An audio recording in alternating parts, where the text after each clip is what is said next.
Hey everyone, I put this video together to kind of share with you our elk trip that we had last year. So as you can see here, 500 miles. Yeah, we started out with 1,300 to go, so 7 hours left. But yeah, here we made it into Colorado, and now we're well into Colorado, stopping at our last grocery store to get supplies before we start scouting. Here we're beginning that scouting, crossing a little river, going up through a drainage area, and into a nice good burn unit, pretty wide open. Even though it is all burnt, it is really beautiful out here.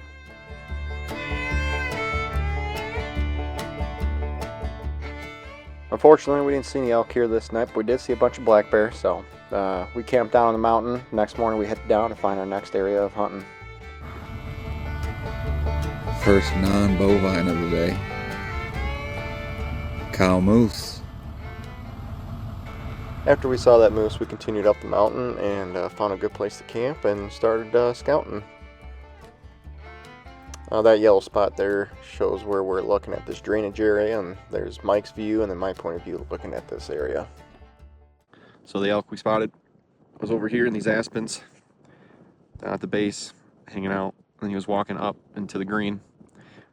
Lost him in there though, but he's somewhere in there, we think, still. As you can see in red there, that's where camp's at from the yellow. Pretty long hike, but we got back, set up our tent, had dinner, and nice, relaxful evening. Here's the next morning. This is actually Jared and Robert's point of view. They're way north of us in the unit, looking at a completely different area. They unfortunately didn't see any elk here, but quite good looking scenery. In the area that we're looking at, we're looking over the same drainage area as the day before, as you can see here, but from a different vantage point. We didn't see any elk either, maybe some mule deer, but we were trying to find some other good spots to help us prepare for the morning. And we did actually find a nice little path that actually leads from camp down to that drainage area. Next morning, Mike and I took about a 2-hour hike to get to a nice spot to where we can drop in at over that elk we saw the other day. We're standing at that red X, and here's our scenery, waiting for the sun to rise, waiting for thermals to change. It was a beautiful morning waiting on opening day.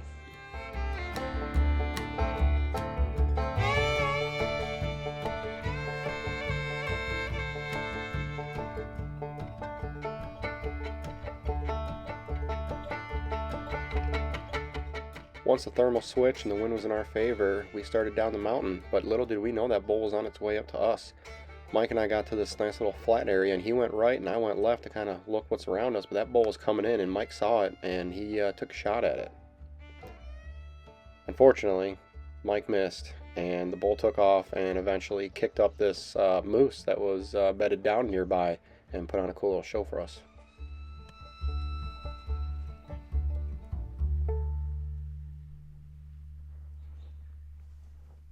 At this point, we checked in with Jared and Robert, and they're way north of us, glassing some valleys, trying to spot an elk, but unfortunately haven't seen anything yet. So we let them know of the miss, and we decided to continue down the mountain and try to hunt that flat that we seen the bull elk in the day prior.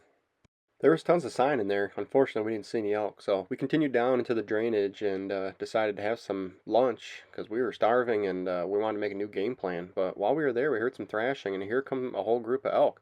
So we all get ready and wait to see what's coming.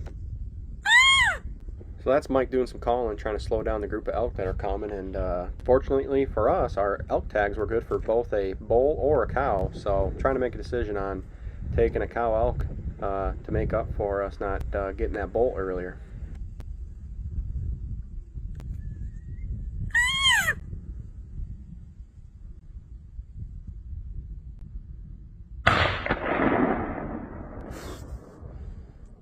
Here again, Nick.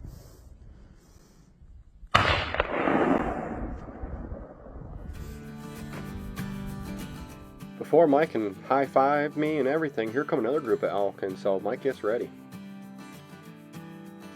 Lo and behold, after a few shots and a couple follow-ups, Mike gets himself a nice raghorn bull. You could call it luck, but fortunately somebody kicked up these elk from the other side of the mountain, and they came our way while we were getting ready to have some lunch. You can see on the map there, mine and Mike's elk, and then the symbol representing the meat. That's where we hung our quarters up after we got done quartering off the elk and getting everything bagged. We had a nice 3.5 mile hike back to camp, and we told Jared, Ryan, and Robert about our success, and you can see they, at this point, were taking the road to go hunt another valley nearby, and their goal was to hunt the evening and then swing by the meat tree and grab some meat and come back. That pack out was not easy. Mike and I were exhausted, so we decided to start cooking dinner and getting things ready, because those guys, they started bringing the meat back, and they brought all of it to the base of the mountain. But even on their way up, Jared had to drop his pack because he was getting elevation sickness, so we had to go back the next morning. Here's the symbol representing where they dropped it all at, and here we are grabbing it. Getting the last of the meat. Luckily our buddies brought it up halfway for us from way down there, just way down there.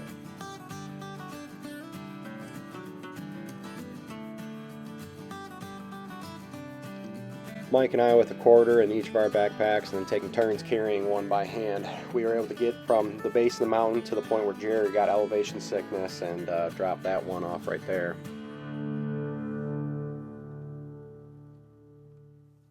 Oh boy. Last of the meats, and then these two we're gonna have the guys come back down for them.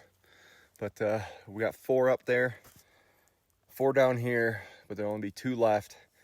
Luckily the other guys said they'd come get these last 2 for us. A little less than a mile to go up this mountain, which right here don't look all that bad, but realistically that's the top of the mountain, those trees up there.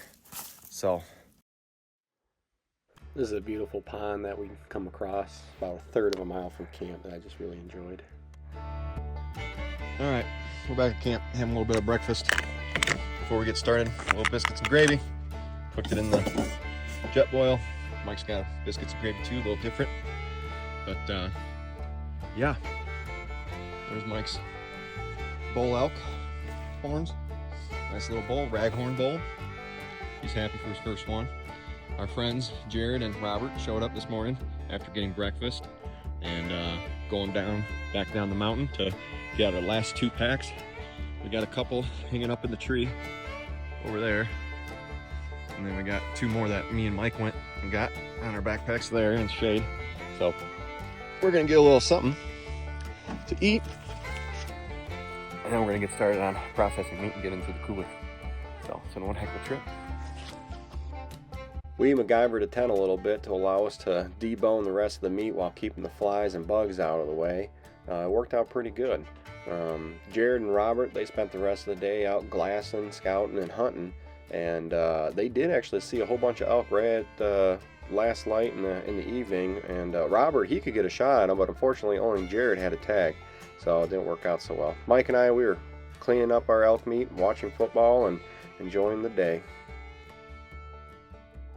The next morning, Mike and I cleaned up camp, packed everything up, and headed down the mountain. We said our goodbyes and met with Jared and Robert, who took the morning off, and had a nice breakfast. And boy, that was really good food. It had been a while since we had a nice meal. But after that, we decided we were going to head back home while those guys stayed back and hunted. We had a whole bunch of elk meat we needed to get on ice and back home. 7 or 8 hours later, we get a notification from Jared that they shot a really nice bull, and boy, it was really cool that they did. This bull unfortunately broke part of its horn off in a tree when it fell down, but Jared's 300 Win Mag Weatherby Meat Eater edition, that did the job. Unfortunately, we are already so far away.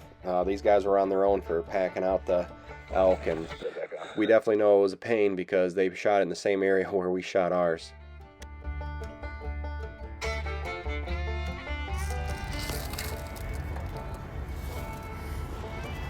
Get nice.